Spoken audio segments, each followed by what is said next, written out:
So Scarlatti is not just for the super virtuosos.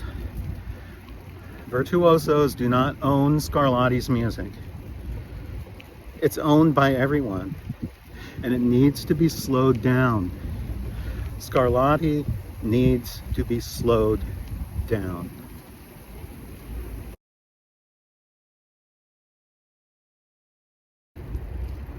Well, hello and welcome to this video. This is Corey from The Well-Rounded Pianist, and I'm trying something new today. I am just riding around very slowly on a bicycle. You know what I really wanted to do, please excuse me, it's very early.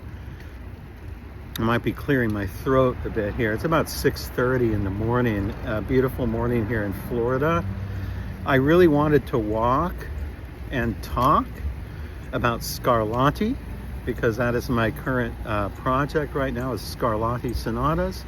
I wanted to walk, but I couldn't figure out how to hold a phone in my hand. It was very inconvenient. So I have this holder on my bicycle, and it's much easier.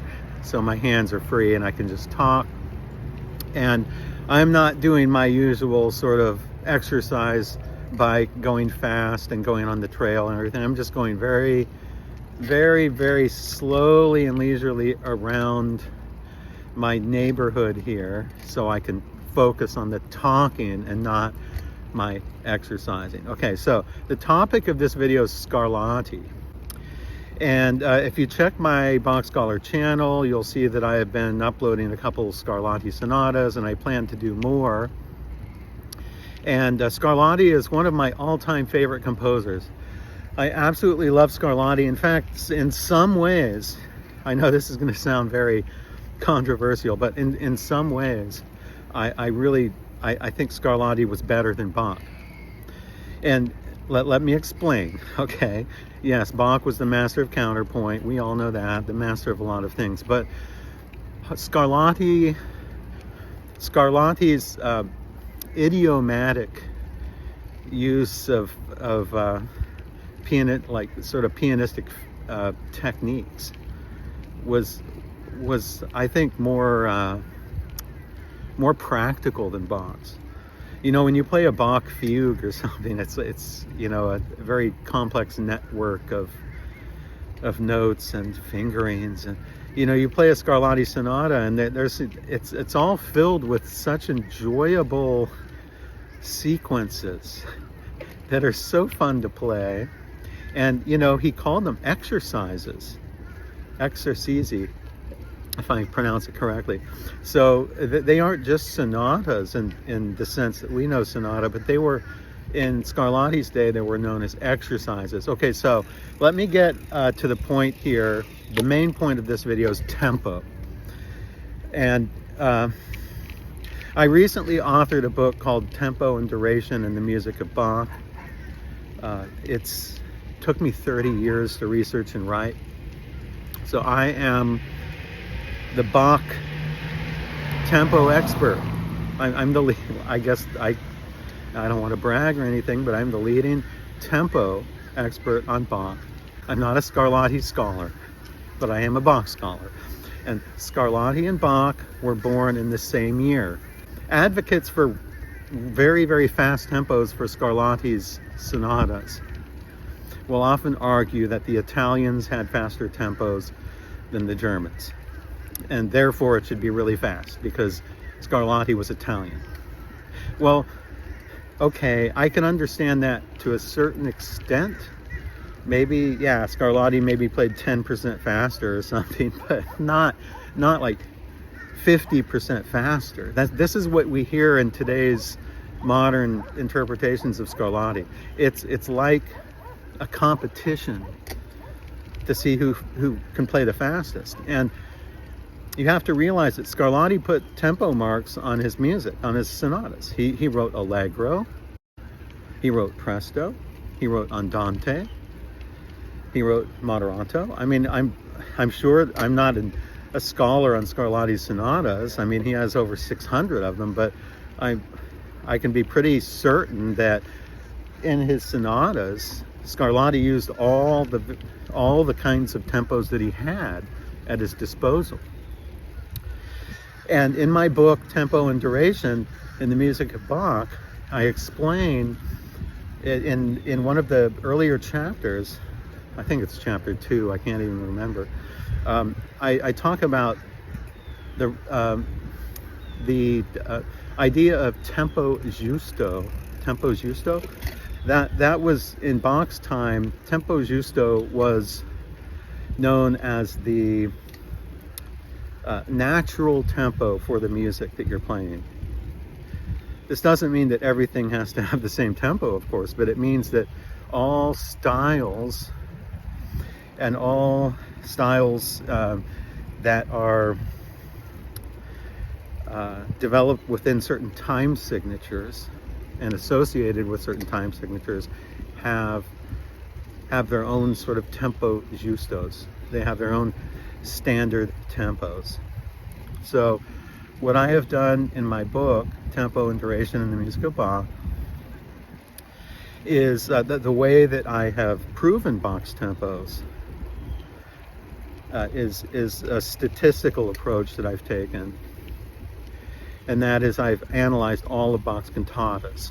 So 200 plus cantatas I analyzed.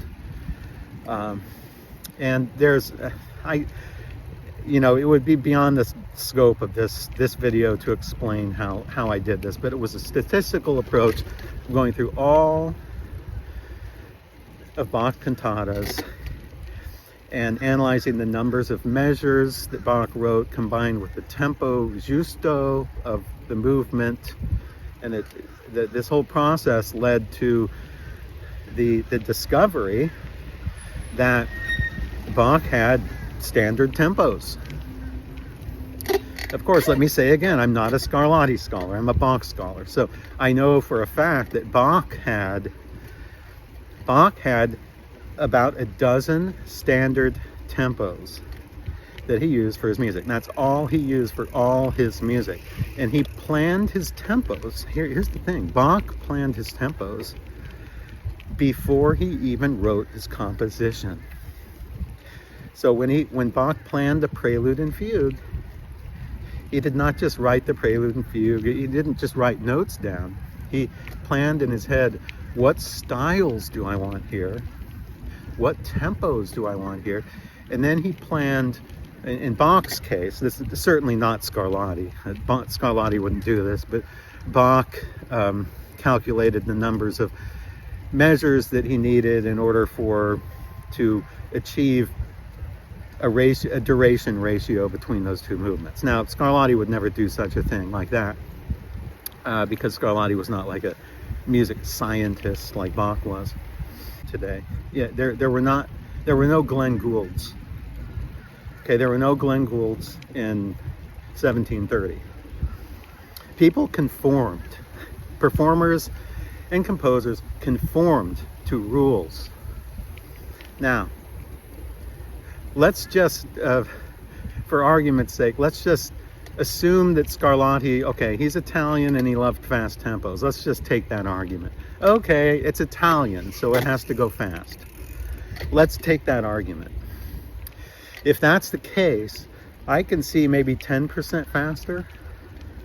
But my tempos for Scarlatti, see, when on my recent Scarlatti project here, I'm aiming to record a bunch of Scarlatti sonatas at what I believe were Bach's tempos. Let me just reiterate, I'm not a Scarlatti scholar, I'm a Bach scholar. So when I play Scarlatti, I'm approaching it as if the tempos were by Bach. So Bach's standard Allegro with 16th notes in it, like a 2/4 or 4/4 Allegro, was 84 beats per minute. 84. Then Bach had a slightly faster Allegro, which was what he sometimes also called that vivace, or maybe Allegro molto. I don't think Bach used molto, but Bach did use the term vivace.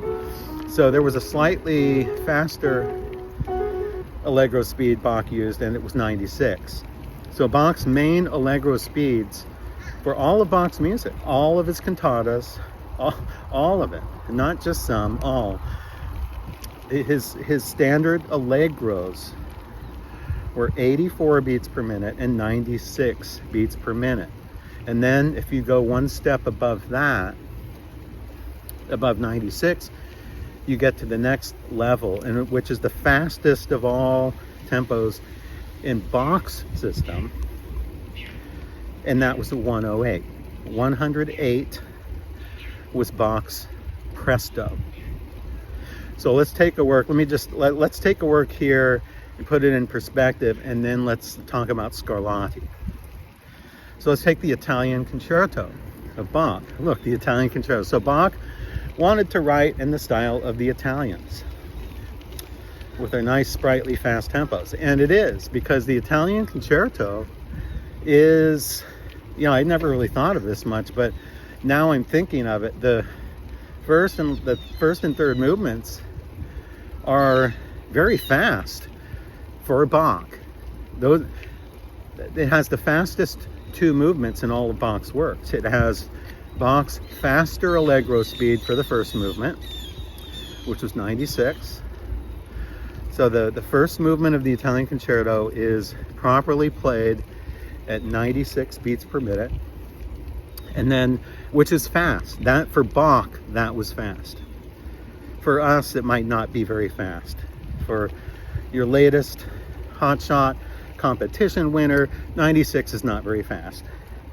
But 96 was fast for Bach and people living in Bach's time. That was, you did not have Glenn Goulds. You did not have performers bucking traditions. So 96 was understood as being a very fast Allegro, like a vivace style Allegro. The third movement of the Italian Concerto, 108. It's Presto. It's a little faster than the first movement, and it goes up, instead of 96, it goes up to 108.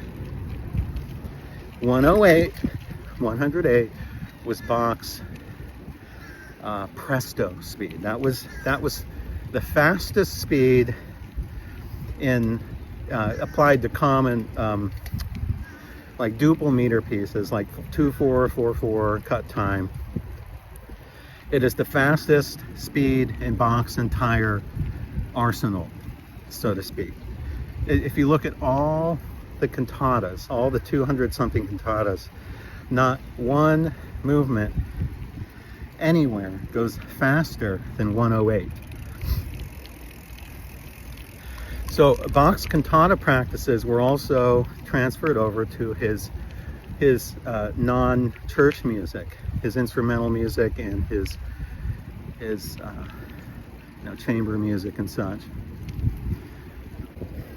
So we have 108 was Bach's fastest tempo for common time or 2/4 or alla breve works. 108, the very fastest. And that's rare. That's actually rare. Most of Bach's Allegros are actually 84. I would say, I haven't really counted. I mean, I could do it if I wanted to. I could tally up. I would be willing to estimate that 84 was about, I would say about probably 60% of Bach's Allegros, and 96 were about maybe 40%. But there were more. I think there were more. Bach used his slower Allegro more than his faster Allegro. That's why in the Italian Concerto, he used his faster Allegro speed to demonstrate the so-called fast tempos of the Italians. See? So, when you look at all of Bach's works, all his keyboard works, all his complete works, the Italian Concerto is the one that has Bach's two fastest tempos, 96 and 108. Those are the very fastest. Now this, I haven't even got into 84. Now if you take other allegros, the standard kind of allegro speed of 84, like the first movement of Brandenburg Concerto No. 1, for example. Perfect example. First movement of Brandenburg 1 has 84 measures. The tempo is 84 beats per minute, and it lasts exactly 4 minutes. That's what Bach wanted. He wanted it to last 4 minutes. So he planned it to have 84 measures because he planned the tempo 84 beats per minute, even though he didn't have a metronome. Bach was a very smart man. Bach was a genius. He didn't need a metronome to figure out tempos. Now, let's talk about Scarlatti. So if 96 and 108 were Bach's two absolute fastest tempos, why? Look, listen to any Scarlatti sonata played by anyone, and those are like practice tempos. Why have tempos gotten so outrageously fast for Scarlatti? Do you really think Scarlatti, who was born in the same year as Bach and was governed by the same sort of rules of tempo giusto, I mean, admitted that yes, maybe his tempos were a little faster than everyone else in Europe, but still, they were not 50% faster like they're played today. Scarlatti sonatas are vulgarized. They're vulgarized today. They're just used as displays of speed and virtuosity. That's all they are. How fast can you play? How fast can you play a Scarlatti sonata? Can you play it faster than everyone else? That's all people think about. Look, Scarlatti wrote Allegro. Okay, he also wrote Presto. Now, why do no performers make any distinction between those? What, Allegros are now, they're just all the same? Like, I'm working on, pretty soon I'll upload K22 in C minor. If you play it at just a normal Allegro, it says Allegro, okay? Scarlatti marked it Allegro. It's in C minor, beautiful piece. It's very Bachian. One reason why I love it so much. Well, anyway, you play it at 84. Play it at Bach's standard Allegro of 84 beats per minute. And it's just spectacular. It's absolutely incredible. I think that's the tempo I'm going to do it at when I record it. In fact, yesterday I just recorded the K22 Sonata slower because I'm, of course, a piano teacher, and I think about my piano students who I think these sonatas could be used. Oh my gosh, these Scarlatti sonatas are gold mines for piano students. But the problem is, even less advanced, intermediate level students, but who would otherwise never touch Scarlatti because they're scared of all the fast tempos. But if you slow them down to just normal speeds, like 84 for an Allegro, then your average pianist can play it. See, when it's just a race, when it's just about a race to see how fast everyone can play everything, it's not art, it's not music, it's like a sport. So you need to do this. Get the K22 Scarlatti Sonata,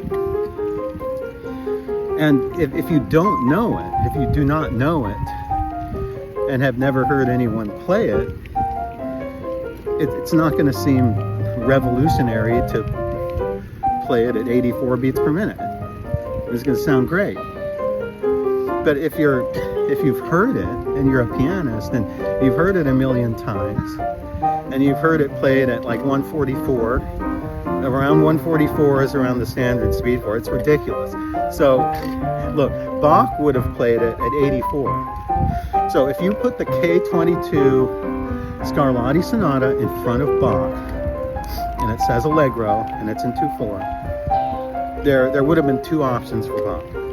He would have either played his slightly slower Allegro speed of 84, or he he would have played his faster Allegro of 96.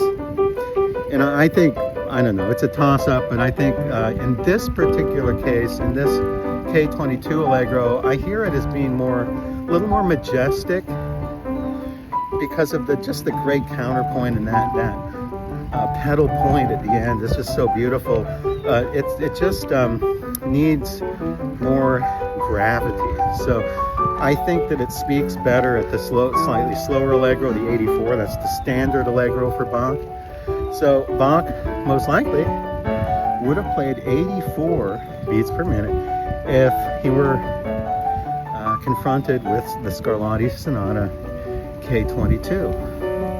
So Bach would have played 84. I mean, I'm a Bach scholar. I'm not a Scarlatti scholar. So don't try to convince me, or I think it's going to be very hard to convince anyone that, okay, compare 84 beats per minute for the K22 Sonata, 84, and that's Allegro. Okay, give that to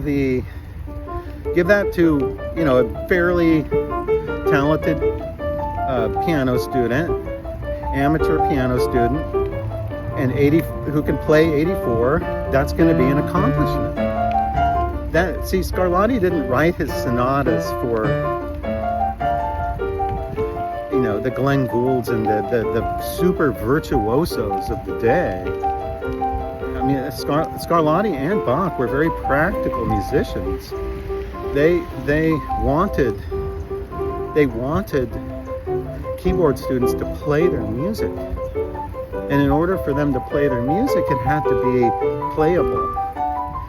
And it's not playable if you're expected to play speeds of 120 and above for Scarlatti sonatas. It's really unthinkable. And so the whole idea of 120, and that's what I want to talk about now. 120 was sort of the magical Allegro speed in the early Romantic period when they started speeding everything up. So I explain once again in my book, I explain in the chapter on tempo giusto how contemporary performers throughout, well, the 20th and 21st centuries have just sped everything up, speeding everything up. Everything's just getting faster and faster and faster. So if you want to play Scarlatti authentically, think about it. Think about how Bach would have played Scarlatti. Now let me talk about the K380 Sonata in E major. That one's beautiful. It's one of my most absolute favorite pieces in the whole universe. I love that piece. I've recorded it several times. My last recording is by far the greatest. I really think I am in a Scarlatti renaissance right now in my own personal development. So I think that the K380 Sonata, look, it's marked Andante Comodo, a comfortable Andante. And how do people play it? Listen to the K380 Sonata and ask yourself, is this a comfortable Andante? If this were Bach, if this were a Bach prelude in the Well-Tempered Clavier, would people really play like 100 or 90? The average tempo for the K380 Sonata is Allegro, or even Bach's faster Allegro, like 96. It's in the 80s or 90s. So once the tempo starts going into the 80s or 90s per quarter note, it's not Andante anymore. It's Allegro. But then, how do you explain 144? 144? Do you really think Bach or Scarlatti would have played 144 for the K22 Sonata? Or, of course, they don't do that for the 380 Sonata. I know I'm talking about the 380 Sonata. Lost my train of thought, but let's take the 380 Sonata, Andante Comodo. A comfortable Andante.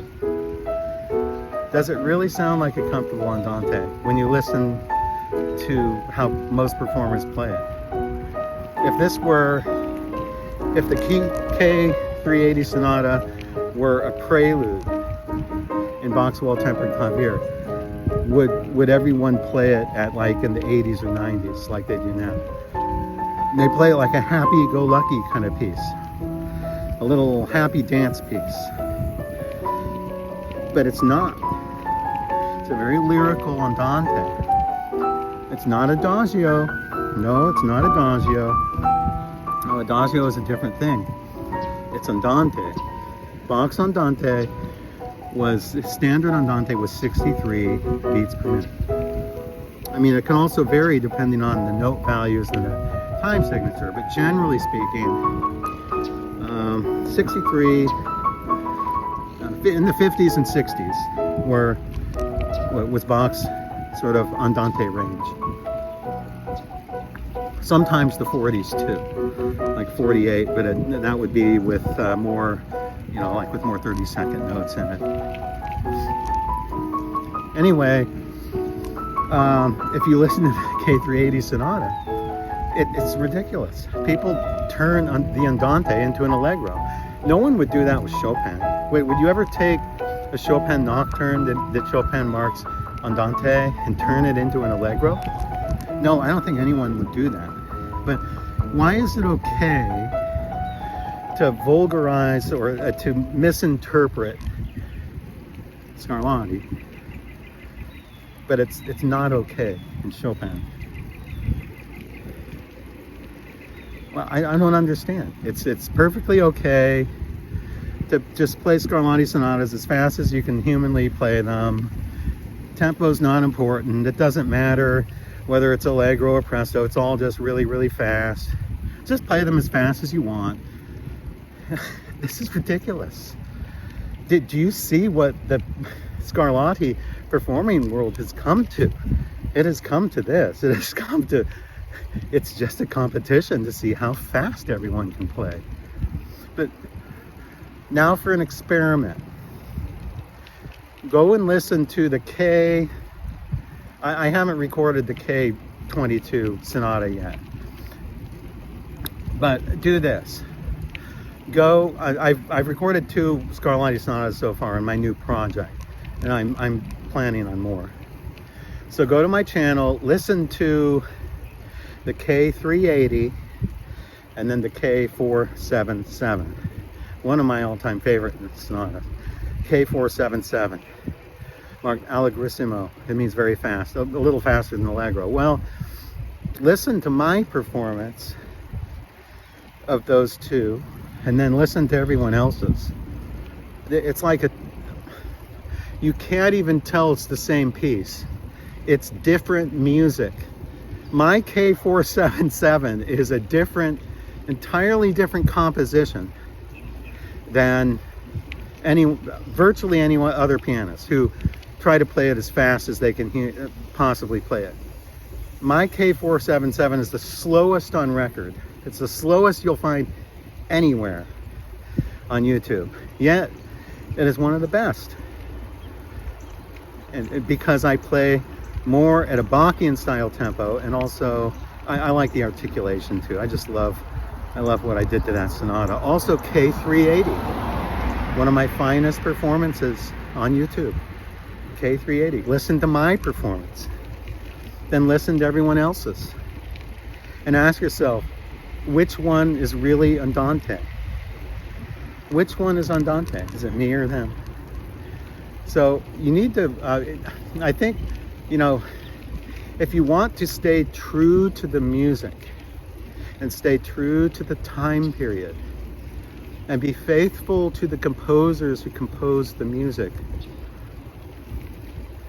we need to think about these things. Think about these things. I always think about tempo, and I know that I'm a Bach scholar. Literally, I am a Bach scholar. I spent 30 years writing a book on Bach's tempos. That's funny, you know, I was writing, I've just lost my train of thought. I don't know, forgot what I was talking about. Anyway, you get the point. See, you get the point. So when you practice Scarlatti, do not try to play it as fast as humanly possible. Please do not do that. And if you are a piano student of mine, either privately or on the Well-Rounded Pianist, you can learn more about this, about how, in my tutorials, I slow everything down. I slow everything way down so people can understand. I'm not a show-off. If you just show off, and people won't understand. So 90, I would say, 90% of, I would say 70, 70% of the pianists in this world are not above about a grade 4. So expecting everyone to play like top level virtuosos and play Scarlatti Sonatas at 144 is wishful thinking, because there aren't very many pianists who can do that, really, in the large scheme of things. But Scarlatti's music is too great to be reserved for just the greatest pianists. Scarlatti's music should be played by everyone, by intermediate level pianists who otherwise would be put off and scared away from all the fast tempos because they think it's too hard. Piano teachers who think, oh, Scarlatti is too hard, I can't give it to any of my students because it's too difficult. Well, it's not too difficult. It's not, if you just slow it down. The K22 Sonata, I know I keep talking about that because that's the one I'm working on now, but the K22 one in C minor, oh, I'm actually kind of breathing hard now. Good. Okay, so the K22 Sonata played at 84 beats per minute. Sounds fantastic. It sounds fantastic. And that's a tempo that most pianists will be able to achieve.